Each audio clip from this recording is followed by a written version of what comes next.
Hi everyone, thank you for joining Live Rite Tonight. I'm Kara and I'm here with Amanda. Hello. Our newest member of the Live Rite team. You want to start by giving us a little bit of info about yourself? I am Amanda. I am 37. Been in recovery for 8 years now. That's amazing. Thank you. I started here about 3 weeks ago as a outreach coordinator. And How do you like it so far? I am loving it so far. It feels good to be able to help other people, starting in their recovery. Okay, so you did mention you're in recovery of 8 years. That's excellent. Long-term recovery definitely is a hard thing to achieve. When did you, what steps did you take to get clean? What helped you? What avenues? Inpatient treatment was a big one. It gave me a lot of information that I didn't know before. Gave me a lot of tools to use,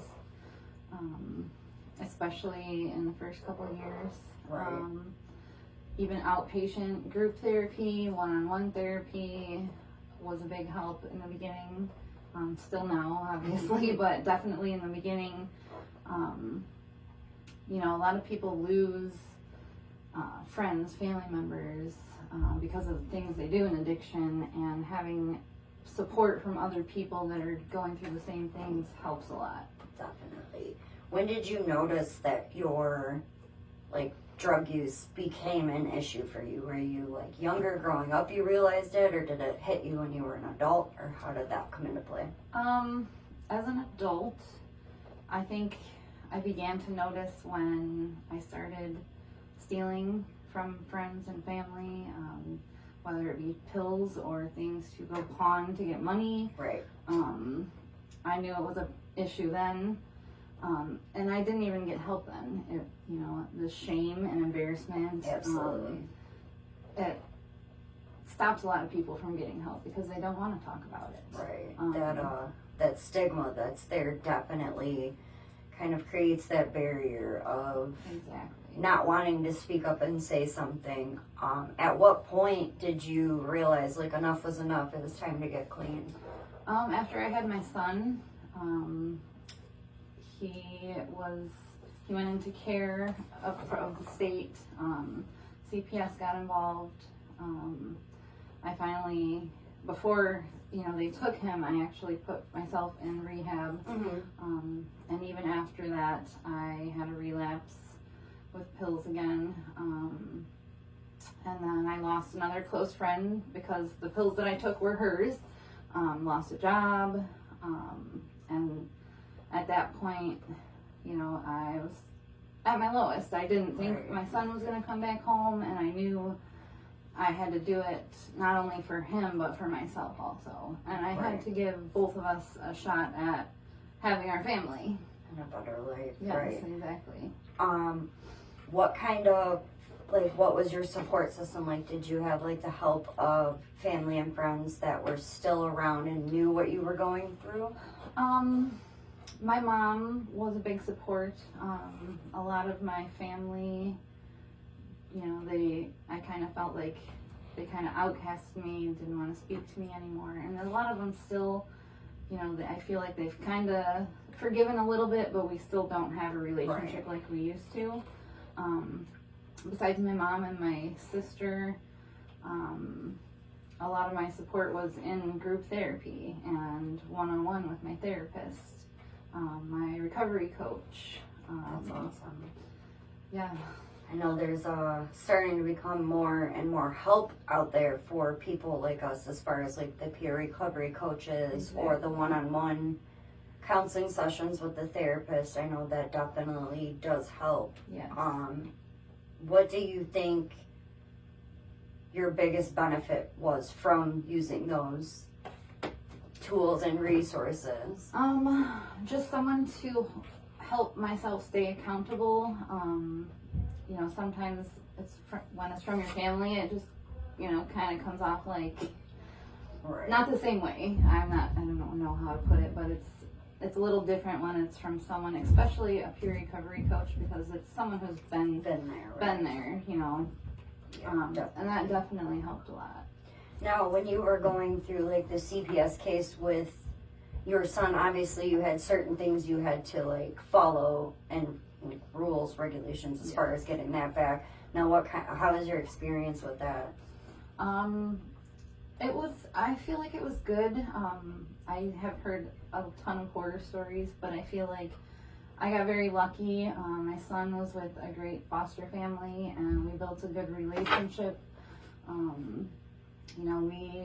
I was able to still go with him and them to do like holidays, I went to their house for Halloween and got to take him trick-or-treating. Oh, that's awesome. They let me be as involved as I could be. So that helped a lot. That's awesome. She was a big part of, support in my recovery too. Right. And that's good that you could have built that relationship with, the foster family in order to still keep your son close and have him feel like you were still there, you know. Especially when you're trying to work on yourself. I know that's extremely hard. Yeah, it was. I couldn't imagine. Anything that has helped you recently, you did mention like the counseling and all that, but like even working here, has it helped you in a positive way, just working with, we do have a lot of recovering addicts that work here and give back to the program. Yeah. And how has that like made you feel now that you're part of the team? Well, especially this week, we were able to help someone get we weren't able to get her into one of our housing units because she was on MAT, but we were still able to help her find another home to go to, and just like the sigh of relief and the look on her face when we were able to help her, that like really touched my heart. Right. And it felt really good to help someone, because that is a very crucial time, like getting out of treatment and trying to get into a home, and just that one little mistake can set you back. Can just ruin your whole, your whole time in treatment. So that was really nice to help. The events that we put on too, it's been awesome to help and see all the people that come to that.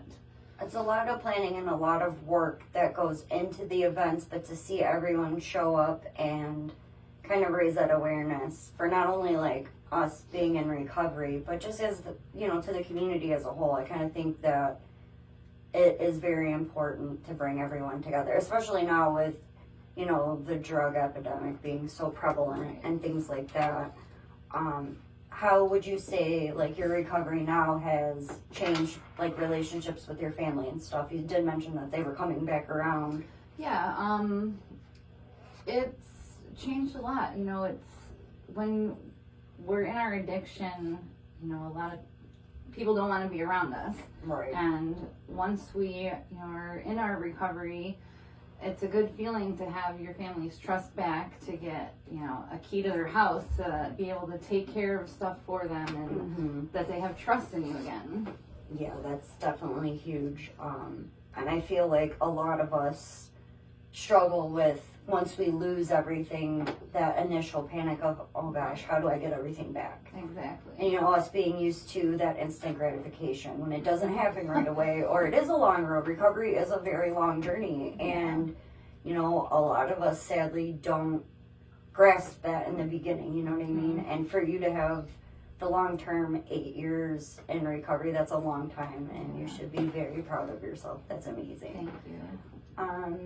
What are some things that you, like, advice you could give to somebody that is, like, first starting to get clean, or thinking about, hey, I have an issue or a problem with drugs and alcohol, maybe I should get some help? I would say inpatient treatment, definitely, and a recovery coach, a recovery center. Live Rite's amazing. If you're not in the area, there's so many out there, but it's a good tool to have. Everyone's very supportive, especially like you said before, a lot of people here are in recovery themselves, and definitely counseling, once again, therapy helps a lot. It does, yeah. Stay away from bad habits, you know, the old people you hang out with, delete phone numbers, stay away from the old places you hung out at. Now, that being said, did you find it difficult for yourself to kind of cut ties with, like, the people, places, and things that you knew weren't healthy for you? Most of them, no. A couple, yes. You know, I had a best friend, you knew her also. She was in addiction as well. And it was hard to stop communication with her, but I knew I had to at that time for myself and my son. And that makes it really hard when you have, you know, family members or close friends or in a relationship with someone that has the same issues and you're trying to move forward. And, you know, unfortunately, we do have to cut ties with some really important people, and that does make it that much more harder, you know. I've come into, like, the situation of, like, me getting clean and leaving friends behind and them feeling like I abandoned them or whatever, and it gets tough. But like you did say, you know, there is a lot of help and support, not only just in the NA and AA community, but even here we have a lot of resources and a lot of good people on board that can help. Exactly. So, well, thank you, Amanda. I appreciate your time. It was great to get everyone to get to know you. Join us again next week, guys. Bye. Bye.